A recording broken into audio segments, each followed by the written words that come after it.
Thank you, President. I should also like to thank ASG, Ms. Martha Poby, and the Executive Secretary of the G5 Sahel, Mr. Eric Teare. Thank you for your briefings. We listened very carefully to Ms. Aissatou Diouf as well. Terrorism is one of the most acute Pan-African problems. The most serious terrorism threat is emanating from the Sahel region. The ongoing degradation of the situation is being fueled by the disruptive activities of myriad extremist groups, which come on top of ongoing crises of a domestic, political, and socio-economic nature in countries in the region. The terrorist international, which has taken root in the Sahel region, is expanding its operations, its geographical reach, which poses a direct threat to coastal states in the Gulf of Guinea as well. The epicenter of tensions are still the tri-border area, Mali, Burkina Faso, and Niger. In this triangle, we've seen reports of heightened activity of Islamic states in the Greater Sahara militants, as well as militants from Janum. The most serious problems have been seen in Menaka in Mali. There, extremists are fighting for control over the main transport corridors. It's important for states in the region to continue cooperation on security matters. On the 24th of March of this year, Niger announced that it will be joining anti-terrorist raids which are being conducted together with Mali. Niger is going to use its special forces to counter Islamic State in the Greater Sahara in the Hamarata region. Signatories to the Algiers peace agreement are also joining the fight. We can see that the situation is dire in other countries in the region as well. Boko Haram cells and Islamic State in Western Africa in particular are very active, and this is exacerbating the worrying situation. The situation in Burkina Faso and Chad is also highly unstable. On this note, it's worth recalling that this high level of threats to security and stability in the Sahel region is a direct consequence of the military intervention by Western countries in Libya back in 2011 and the subsequent disintegration of Libyan statehood. France's attempts to destabilize the Sahel have not borne fruit either. Furthermore, the terrorist threats have only grown as a result. On this note, we are not surprised to have heard representatives from France express upset. They're unable to fix the situation in the country. They've lost their post-colonial positions. And as a result, all they can do is pin the blame on somebody else.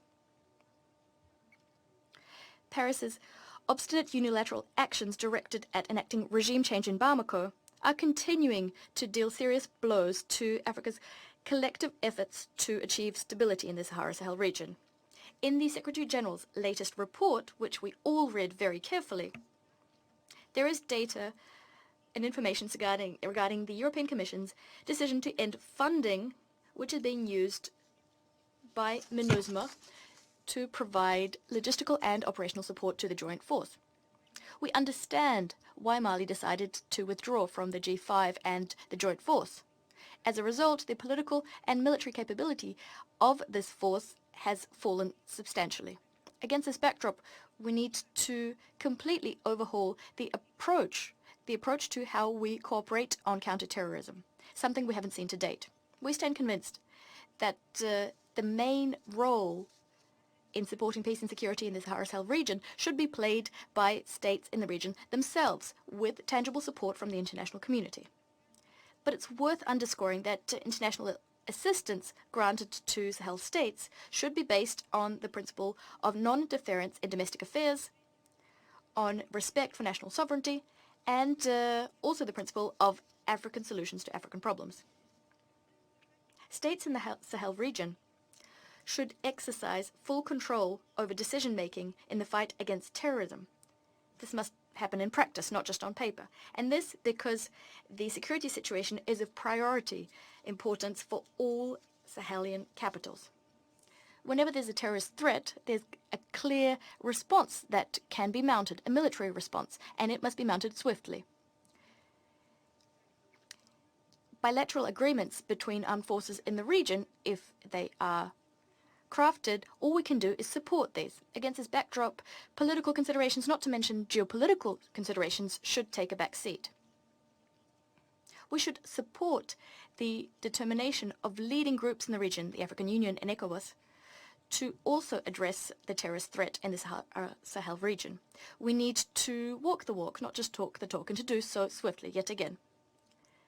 To this end, it's worth noting the decision taken at the ECOWAS summit in Abuja on the 4th of December 2022 regarding the acceleration of mobilization of $1 billion, which will be directed towards the Priority Action Plan 2020-2024, the aim of which is to combat terrorism.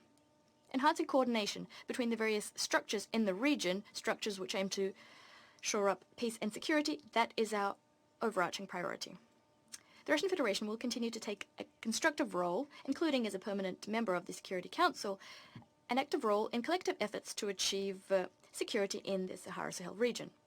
We will continue to support states in the region on a bilateral basis as well, including by bolstering their military capabilities, training their troops, and law enforcement officers. We'll also be providing humanitarian assistance, as we've done in the past.